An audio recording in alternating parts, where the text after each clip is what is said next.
Ngayong araw mga kuys, magluluto naman tayo ngayon ng sobrang basic at sobrang dali na pork sisig na ala Kapampangan mga kuys.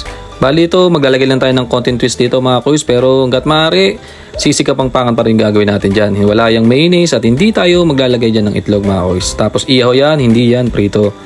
Simulan natin mga kuys ito sa paghihiwa natin ng ating maskara. Maskara ng baboy yan mga kuys, bali may tenga na yan, may nguso, tsaka pisngi. Yan mga kuys, bali kalahati yan ng maskara mga kuys kasi goods na sa atin yan. Tapos yan, ang gagawin natin dyan yung mga buhok-buhok mga kuys, ito torch natin yan. Para naman mamaya, hindi na natin problema yan. Pero pagka inihaw naman natin yan, minsan natatanggal na rin naman yan mga kuys. Pero gusto ko, sa simula pa lang mga kuys, malinis na yan. Tinanggal na rin natin dyan yung tutuli ng mga kuys, sinati ko ng paggilid yan, nakita ito yung tenga. Para mas malinis natin ng maiging loob ng tenga niya mga kuys yan. Siyempre, tayo kakain yan, dapat malinis mga kuys. Kita nyo naman, no? Inugasan natin ng paulit-ulit yan mga kuys, hanggang sa luminis siya.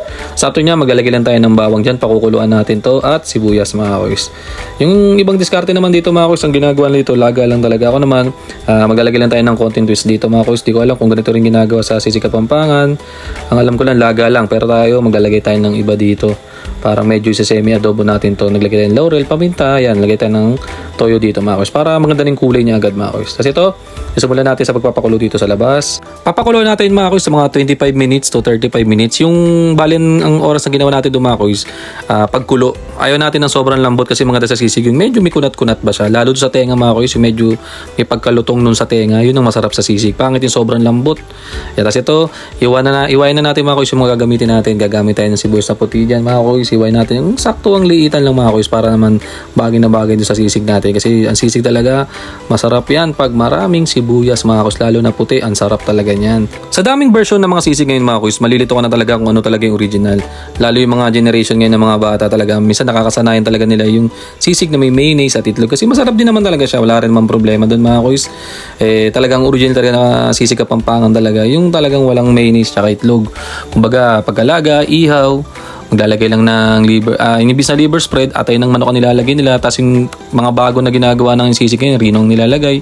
Wala rin man problema doon mga kuys, kanya-kanyang version naman yan. Pero syempre, lagi naman natin tatandaan na ang sisig ay nagmula talaga sa Kapampangan. Pero hindi ibig sabihin na binabago natin o pinapalitan natin o dinadagdagan natin yung nilalagay natin ingredients doon. Ay ibig sabihin ay dinidisrespect na natin yung sisig Kapampangan nila mga kuys.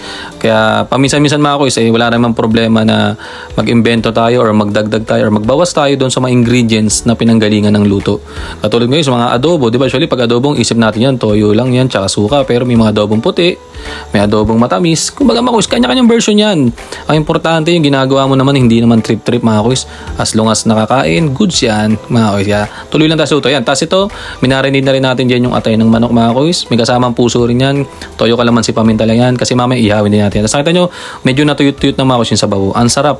Yung sabaw na yun, hindi natin tatapon. Magagamit natin yung mga kuys. Tignan yung itsura, ang ganda na ng itsura niya. Kasi ito, kumuha lang tayo sa gilid dito mga kuys, dito tayo mag-iiyaw. Diyan na rin sa kahoy na yan, para naman talaga nandiyan na yung smoky flavor ng kahoy na yan. Alam ko, mangga yung kahoy na yan eh. Tapos yan, sayang kung maglalagay pa tayo ng uling magbabaga rin naman yung mga kuys. Yan, ipaporma lang natin ng pagganyan mga kuys. Ito, simulan na natin.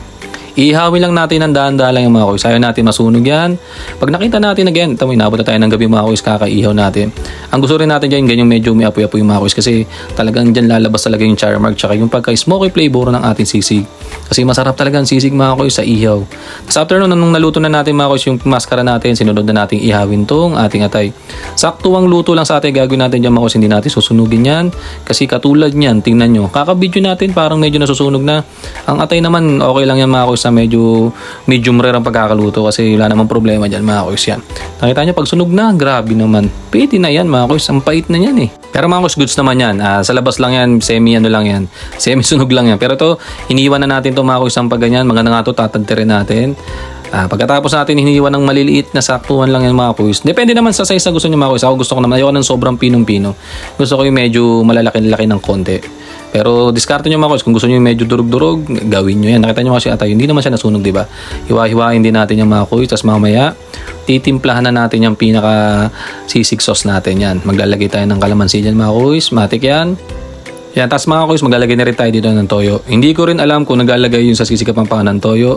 Tayo, lagyan natin mga kuys. Pero hindi ibig sabihin ay binabago natin mga kuys. Tayo yung gumagawa lang tayo ng sariling version natin. Naglagay tayo ng Nor seasoning, paminta. Ito na yung pinaka-sauce ng ating sisig sauce mga kuys. Try nyo rin to mga kuys ha. Kasi sobrang simple lang din naman ito. Alam ko sa Sisig Kapampangan, hindi ko nagkakamali, sukang sasa or suka sa kanilang nilalagay nilang pang-asim dyan. Kasi nga ibig sabihin ng sisig nga is pagkain na maasim mga kuys. Kaya dapat medyo maasim-asim talaga yung sisig. Naglagay na tayo ng kalamansi dyan mga kuys. Naglagay rin ako ng konting suka pala dyan mga kuys para balanse. Hindi ko na lang din na-videoan kasi goods na goods din naman yun. Yan. Ganyan ang kasimple mga kuys ang ginawa natin. Sinama-sama na natin sibuyas na puti tsaka pula dyan. Tsaka siling panigang. Tignan nyo naman mga kuys. Itsura pa lang. Ang kagandahan sa mga ito mga kuys sisig. Kunyari napasobra ka ng gawa. Ang gawin mo dito, mag-portion ka tapos pwede mong ilagay sa freezer. Para naman kunyari may bisita ka, may tropa kang dumating or pambaon. Isang hugot lang sa freezer mga kuys, as init, goods na yan. Kaya maganda rin talaga pag nagluto ng sisig, damihan mo kasi minsan ka lang magluto ng sisig mga kuys. Kaya yan, tanaw. Tapos ito, naglagay na tayo dito sa ating cast iron. Iinitin lang natin mga kuys. Tapos ayun, goods na yan mga kuys. Halu-haluin lang natin ng saglitan lang yan mga kuys. Di tayo maglalagay ng itlog dyan at mayonnaise. Pero kung kayo, pwede kayo maglagay ng mayonnaise mga kuys, pwede rin kayo maglagay ng itlog. Walang problema dyan, walang magagalit sa atin dyan. Kasi mga kuys, tingnan nyo naman, ano bang bagay dyan? Syempre kanin mga kuys. Ano mga kuys, nakagawa tayo ng sobrang basic at sobrang dali na sisig na sobrang lupit. Tara mga kuys, kain, salamat.